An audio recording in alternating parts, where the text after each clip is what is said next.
ahead and get this recorded. And yeah, so today's topic is Breakout EDU, and it's an awesome platform for engaging kids with the 4 C's. So critical thinking, communication, collaboration, and okay, which one did I forget? The 4th C. Yes, right? Yeah, it's just escaping me at the moment. I have it somewhere here in my presentation. I always forget one. I'm like communication, collaboration, and critical thinking. Right. And then whatever the 4th one is. Yes, and the 4th one. So yeah, so I get to support in whatever way I can. So I'm just going to share, and I will put this presentation because it's got helpful links to it. I'll put it in that same document that I shared with you to join the meeting, so you can access the all of the resources on your own time to explore. So first, like today, just for our goals, I wanted to talk to you about, can you see my screen okay? Is that good? Okay. Yeah. So what is Breakout EDU? Why would we do it? And then we'll play a little one together just so you get a feel of a digital one, and then how to use it with students, and then ideas for how to create your own. So getting started, Breakout EDU is an immersive platform. So kids are given puzzles and they solve them in a certain amount of time. If you've ever done an escape room, it's kind of like that, like you're given all these clues and you work together in teams to try to open. In the Breakout EDU, it's locks. It's a series of locks, and there are different types of locks that you have to find the combination to. So one might be like a padlock with 4 letters that you have to figure out which letters it are, or some are numbers, some are colors. So I'll show you that in a little bit. It can be physical or it can be digital. Before our pandemic, I think it was you would see a lot more of them physical, but there's tons available out there digitally too. So it's really, there's lots of resources. And then, so students will work in teams to try to solve these puzzles to unlock a series of locks. So there's usually like 4 or 5 locks that they have to try to figure out to open up. So why would we use this? So if you're in Breakout EDU, like the number one thing is super fun, and kids are using a lot of different skills as they're interacting, right? So it's adaptable to any subject area. Hi, Kate, thanks for joining us.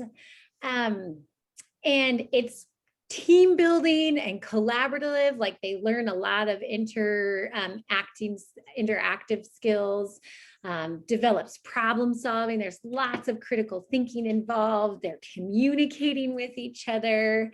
And it's challenging. Like, even like as I'm doing some of these, I'm like, I can't figure out this puzzle. And so it's pretty cool to also have them try it and fail, and to learn to be okay with that. It builds inference skills. Students learn to work under pressure, because in the physical, there's a time set that they're always a clock they're trying to beat. And students, it's totally student-centered. They're doing it all. Like, you set it up and then you set the timer and then they're going at it all on their own. And it's inquiry learning at its best. Like, they are really trying to work together to solve these puzzles. So there's lots of great bonuses from it. So I thought to give you like just a perspective. We won't do this whole thing, but this is a sample of a digital one. And so Breakout EDU always starts with a story. And so they'll, whoever's creating it will create a story to set the scene for what you're doing. So in this case, it's field day fun. And a lot of times within the story, they might have hints that will help you as you're solving the puzzle. So it's that time of year, time to run, jump, toss, bounce, and have some fun with friends. The critter crew is ready to compete, but they need your help. They need you to help them complete the field day challenges and lock their medal. And then it gives the names of the characters: Penny Pig, Marvin Monkey, Pete Penguin, Oscar Owl, Danny Dog, and Zelda Zebra are counting on you. So then you go up here and you would click. So I'm going to open this up. I'll show you what it looks like online. And you tell me if you can see this screen. Can you see this screen right now? Yes. Okay. And so we just click on that first lock, and this is what it looks like right here. So as you're like, they give you the scene and the, you know, the animals right here, and this is, it's different for everyone, but they don't give you directions to how to solve it. So the kids have to just look at this information and figure out how this information is going to help them solve this puzzle. So, as you'll see the colors down here. So we have to use this information here. Each of the animals, remember the names from the stories, and we have to figure out how this information will help us figure out the color code that we need to put in here. So do you have any ideas? No, I'm not even quite sure what it is. Let me make it bigger for you. So this is the results. So Penny, remember Penny's the pig. Danny is the dog. Marvin's the monkey. Zelda's the zebra, and Oscar's the owl. And so these are the results of the race. And so we're thinking they would probably put them in some sort of order from either maybe last to first or first to last. So if we did, let's say first to last, so who finishes first would Zelda. be Zelda. And so Zelda's color is yellow. So we would go back down here and select yellow. That's going to be the first one in our lock. Does that make sense? And so then we would try to do the second. So what happens when you click on yellow? What happens? So do you see my lock down here? That I just I'm putting in the color combination. I can't see it because my screen is, our three faces are down there. I don't know how to, oh, there we go. Yes, I see it. Okay, yeah, so I'm entering the combination basically. So we figured out, we think that the first one would be Zelda because the zebra finished first. And then in second place, according to the chart, would be Danny the dog, who's red. And then do you see third place? Would be Oscar. Oscar the owl, so blue. And then fourth is Marvin. Marvin is green. And then Penny came in last at orange. So then we put that in there, and congratulations. So we just finished that. And so it moves you on automatically to the next lock. You get a little check mark here.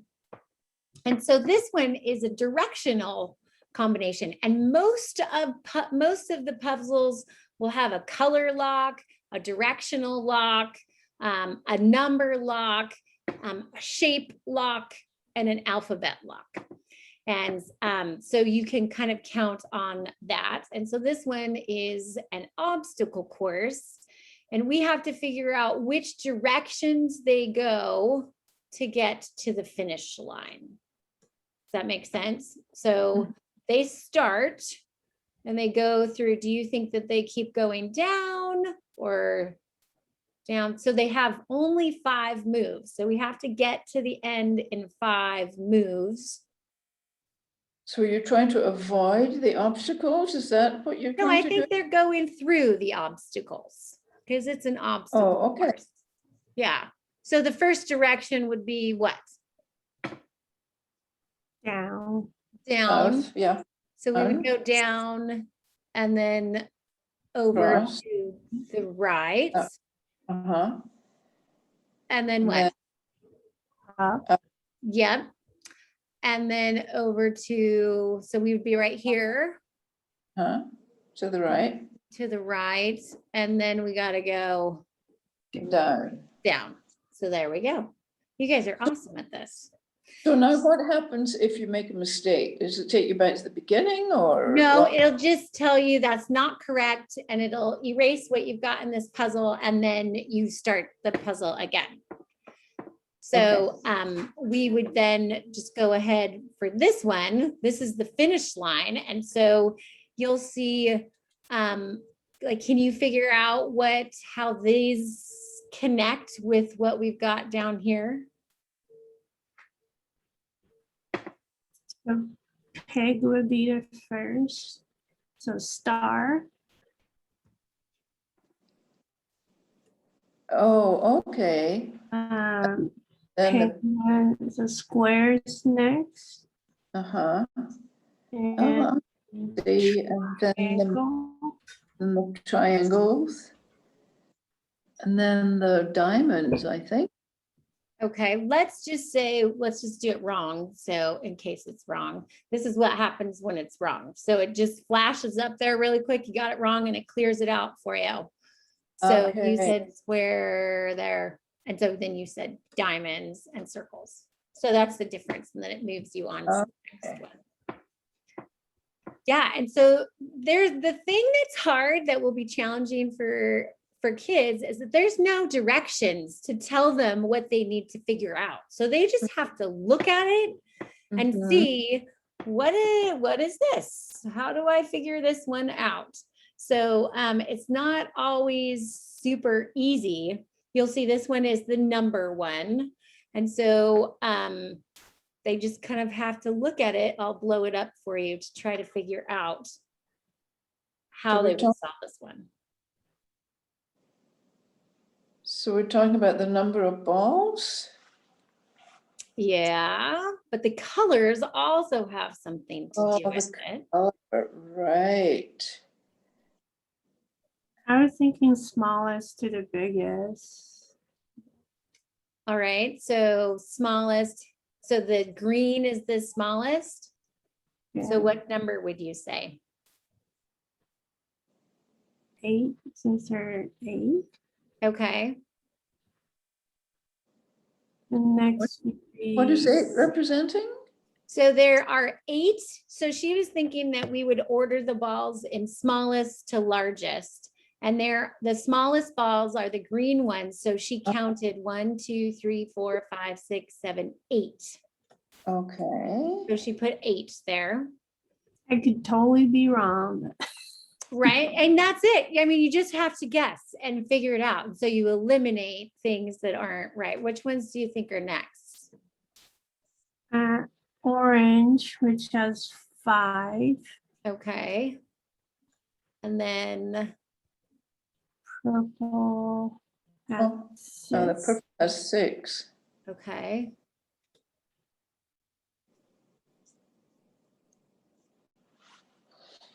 Four No. red. 4. And then 2 2 blue. of the blue. Those are blue. There you go. You rocked that.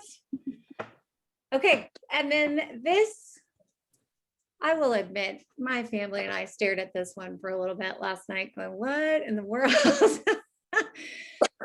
I did not think that this one was very intuitive. So it's helpful to look at, they give you a clue on their bellies here. And then also to know that the combination, I think I need to get my keyboard up here. The combination is going to be letters. And so, yeah, so just knowing that, and that there are 1, 2, 3, 4, 5, 6, 7, 8 letters that we have to enter. And there's only 6 animals here. So initially we were thinking, well, it's the T, but then we were like, well, this letter, this arrow has something to do with it.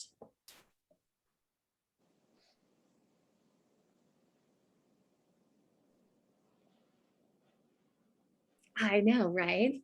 Okay, so I'm just gonna share with you. We learned that it's the letter that the animal is on. Like these guys are just cheering everybody on. Right. So it's the letter that the animal's on and then the arrow that it ends to. And green. So do you see what those would be? So this would be Go down to- T. E. Oh, where are you getting the E? So this That's- guy has a green arrow, and so you go down to the E Okay. below. And then we go over here to this guy, and he's on the letter A, and his arrow is red. So we would go up here to the M.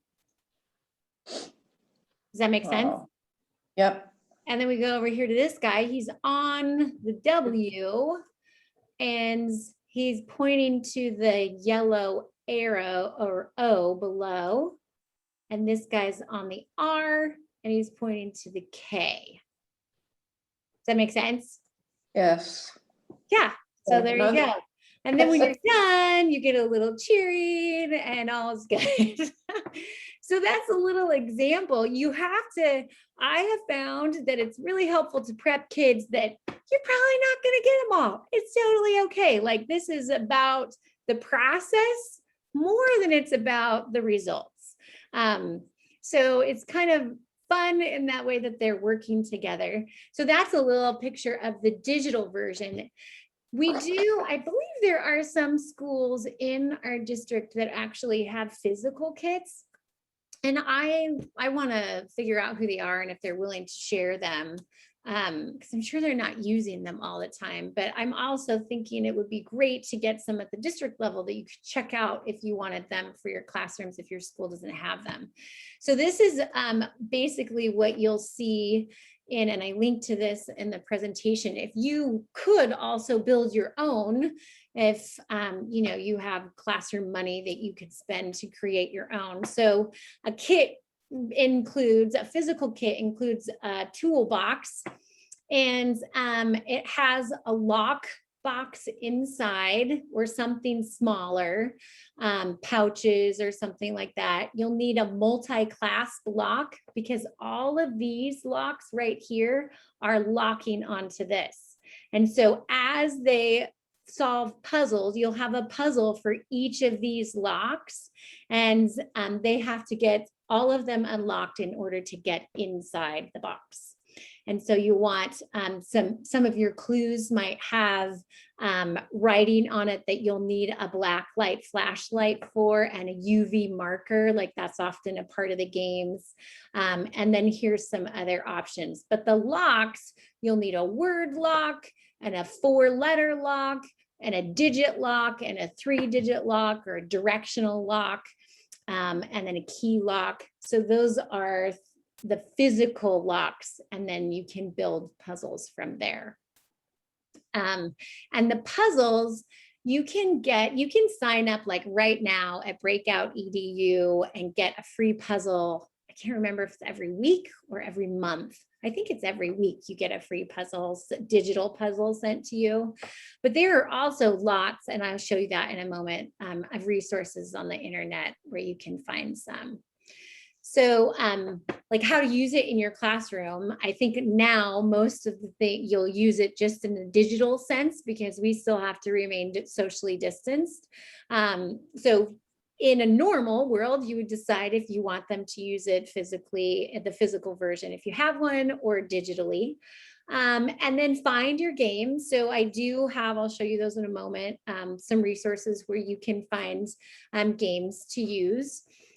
You'll form your teams, and I kind of strategically form teams. If I know the kids well enough, I try to have, you know, my people who automatically take charge and do things. They're kind of spread out if you, depending on how many teams that you have. So my quiet people aren't all on a team as well. They're spread out. And then, you know, so you can kind of think in that concept. And sometimes, yeah, whatever you know about forming teams, you could try it randomly too. It doesn't matter. Like things, you'll just see how kids just come out in different ways as they're doing these. And then setting expectations. And I did set this link here because there's a page where these people just list all these great things that they've learned, that they're like, oh, definitely share this before you get started. Definitely do this. So this page is is pretty helpful. It's like community tips as far as setting expectations. So I would read through these. It's super helpful and not very long, but depending, and some of them are grade specific too. So if you're dealing with little kids, they have some tips for that as well. But one of the things as far as setting expectations is just setting kids up for the idea that this is challenging. It's okay to fail. Your main goal is this process of working together and collaborating and communicating together and using those critical thinking skills. So that's really what you're looking for, and that this is a way to practice that, and it's fun. In the physical sense and in a digital, you can set a timer if you're doing this in your class period. And then of course, they just have fun, of course. Resources. There are lots of resources that I put here. This one, right, this very top one, I put this one first because it does give you a good place to start. And I think it's kind of relatable to where we are right now. I think this is more challenging one. The one we did together was more elementary. This one you might find to be a little bit harder for students to figure out. But this will give you the link to the digital and an extension activity if you wanted to do that. And kind of sets it up. And then this is just a little how to play your digital if you, how to do a digital if you want that video. Lots of resources on here for digital ones, and then creating a physical game. This is kind of a how-to for that. And I think I already kind of touched on these. Not all teams are going to finish, and that's totally okay. It's hard for some kids to recognize that they're, you know, it might challenge them enough that they won't get finished. And also maybe just even mentioning, you know, teamwork skills and being good sports. If they do, you know, lose and they don't come in first, prepare them for younger kids, especially for what that's going to look like for them. So yeah, that is really all I have. If you have questions, please ask, and you could explore these resources on your own. You were super kind to come today. Did you have any questions? I was just wondering how much time you would set, say in a 7th grade class, how much time would Right. you? So in a physical game, so I used to do these in my elementary library time, and I organized a special time because my class periods were pretty short. And so I let them, I think it was 40 minutes to 45 minutes to solve the puzzles.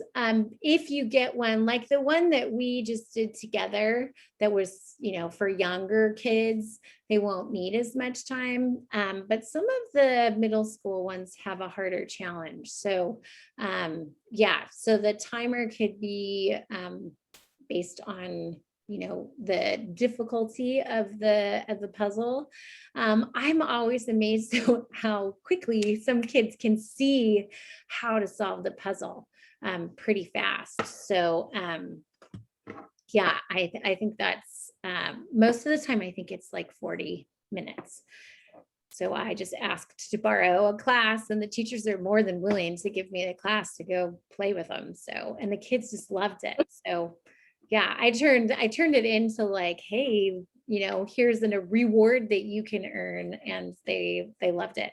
And in the box, in the physical box, they really encourage you not to put like prizes in there, because they really just want the kids to have the intrinsic reward of, hey, I finished this, I did it. And so you know, just teaching. In the same with the digital Breakout EDU, it's just a celebration. Yeah, we did it. We worked together, we collaborated, and we were able to solve the problem, the puzzle. So Kate, you had a question? No, I was just thinking how I could do it. It sounds really interesting because I'm looking for things to do for our morning Zoom time. So I have in-person kids and Yeah. at-home kids. So I think this might be something we probably won't be able to do the whole puzzle, but we could do like, well, I only get them for 2 days, each cohort. Right. So maybe it's a 2-week long project. See if we Mhm. can solve this puzzle and we just do one portion a day. And you would 'Cause get a I'm feel really- for how quickly they do it. And the Yeah. problem is you won't be able to save your progress. Oh, okay. But once you solve a puzzle, you could, write down what the answer is so that the next time when you start your class, you could have it up, just enter in the lock code for the ones you've already solved. So it could be prepped for them to work on the next one. Okay. Yeah. Thank you. Yeah. Thank you for showing up. It was lovely to see you. And Kate, I haven't seen you in ages, so it's good to see you. Where are you teaching? I'm part-time at Camas Okay. and part-time at Bethel. So, Oh my goodness, that's crazy. but I can't wait for this year to be done. So, I bet. Oh, well, it was nice to meet you, Helen. Reach out if you have questions.